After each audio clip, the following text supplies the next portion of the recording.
Back for our third time today here on Seahawks Today as we bring you breaking news of another signing by your Seattle Seahawks as Drew Lock is returning on a one-year contract. The news was broken by Mike Garafolo of the NFL Network. Here is what Garafolo had to say this afternoon. The Seahawks have agreed to terms with quarterback Drew Lock on a one-year deal worth $4 million in base, with incentives that can bring it up to $7.5 million, sources say.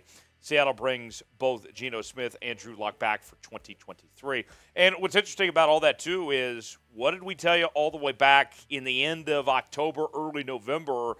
The Seahawks had indicated that they wanted to bring back both Geno Smith and Drew Lock. And there was speculation that Drew Lock was going to have some potential suitors, possibly in Tampa, to reunite with Dave Canales, who's now the offensive coordinator, former Seahawks quarterback coach, to compete with that for that starting quarterback job to replace Tom Brady. Instead, they go with Baker Mayfield.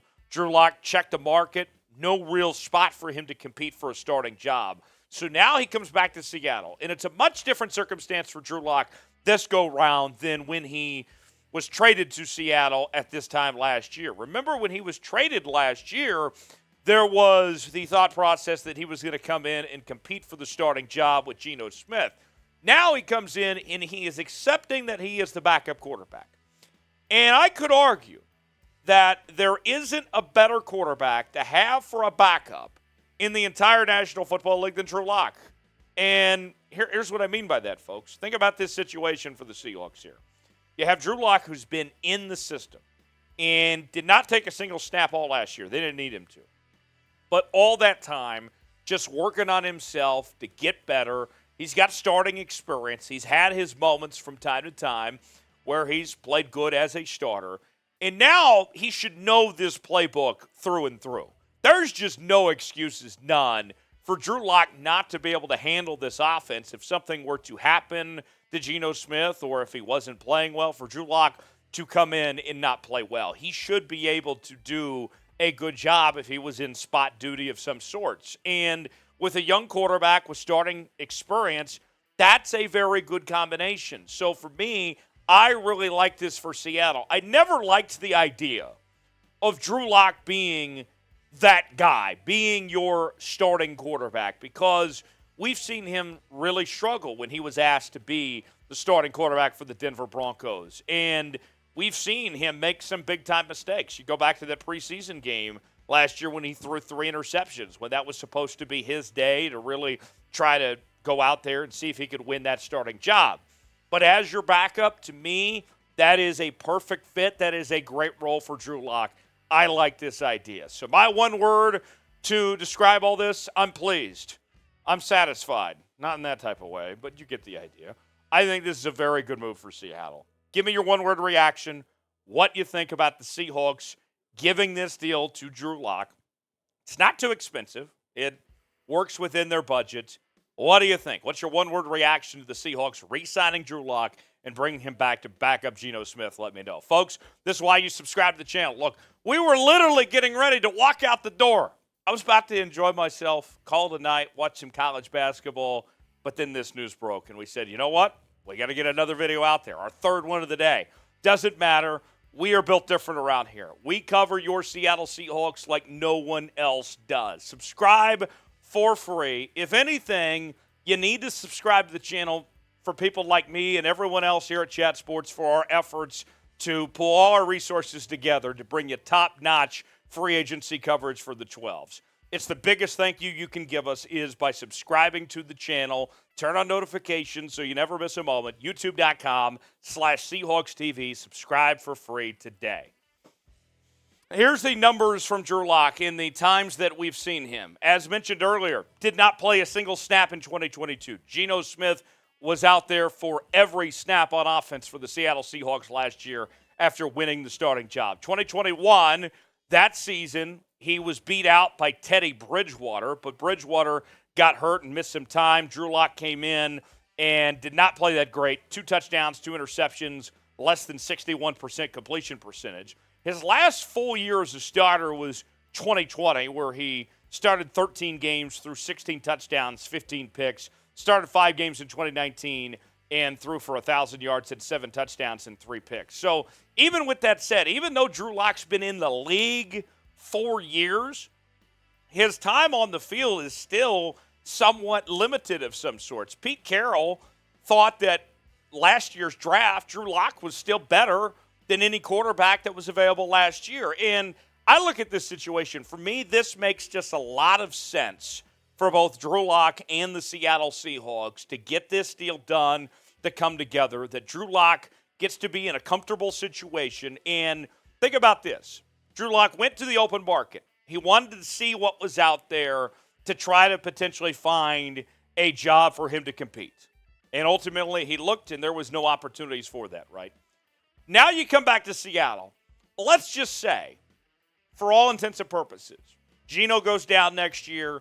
Maybe the Seahawks even get to a point where Week 18 doesn't matter, where they've already clinched a playoff spot or whatever it may be, and you get a, fill-in start for Drew Lock. What better opportunity would there be for Drew Lock than to come back to a system that he already knows, around a team that he's already surrounded with, to basically audition again for another starting job somewhere else again? To me, this sets up well for Drew Lock in that sense. And then for the Seattle Seahawks, like we mentioned, in case something happens to Geno, if he wasn't available, I think you could say, you better be able to say at least at this point, yeah, we trust Drew Lock enough to be that guy if something were to happen. Grade the contract by the Seahawks. A, B, C, D, or F. What do you think about the job the Seahawks have done to put this deal together to bring Drew Lock back? Let me know in the comments section. A, B, C, D, or F. Give me a grade for Drew Lock returning to the Seattle Seahawks. Quick resume on Drew Lock. Second-round pick by the Broncos in 2019 out of the University of Missouri. He was a highly touted quarterback coming out of Mizzou, and started a total of 21 games there in 3 seasons with the Denver Broncos, although we did not see him at all last year. And now the next question becomes, with this signing, what does this mean for the Seahawks when it comes to drafting a quarterback potentially? And I would say this contract for Drew Lock and Geno Smith's contract does not necessarily mean Seattle won't draft a quarterback. And what I mean by that is, remember, you have 10 picks. I'm not just talking about the first round. I'm saying they still very well could draft a guy, whether it's day 2 or day 3 or something like that. Just because you signed Drew Lock and Geno Smith should not prevent you from potentially drafting a quarterback at some point, because, as John Schneider has said, and he said this himself just within the last week or so, that they are interested in looking at quarterbacks because quarterbacks don't grow on trees. If there's a guy that they fall in love with, then they feel like that they have the responsibility, the obligation to bring in that guy. And I've alluded to this a lot. I'll say it again. Think about the Belichick philosophy of what he's done over the years, Bill Belichick successfully, of drafting a quarterback in, whether it was a later round, whatever it may be, and turning them into a decent backup or a trade piece of some sorts. If there's somebody you like, just because you have Drew Lock and Geno Smith there, doesn't mean it should stop you from still bringing in a guy you like potentially. So with that said, should the Seahawks draft a quarterback? If that opportunity does present itself, if there's a guy that they really like, whether it's the first round or the 7th round, I think if there is somebody they fall in love with, they have that natural connection, they say, this is the guy we want in our future, then yes, they still should, I think. What say you? Do you agree with that sentiment? Should the Seahawks draft a quarterback? Y for yes, N for no. Let me know in the comment section below. You can also interact with me on social media, keeping up with all the moves that the Seahawks are making, as well as the rest of free agency as well. I'm on Twitter. I'm on Instagram. I'm on Facebook as well, at Tyler Jones Live. Give me a follow on those social media platforms. Would love to hear from you there. Give me your hottest Seahawk takes. I'll respond. I got some thoughts myself on that as well. Let me know. I'll see you next time. We'll get you covered all weekend long as free agency frenzy continues here on Seahawks Today. We'll see you next time.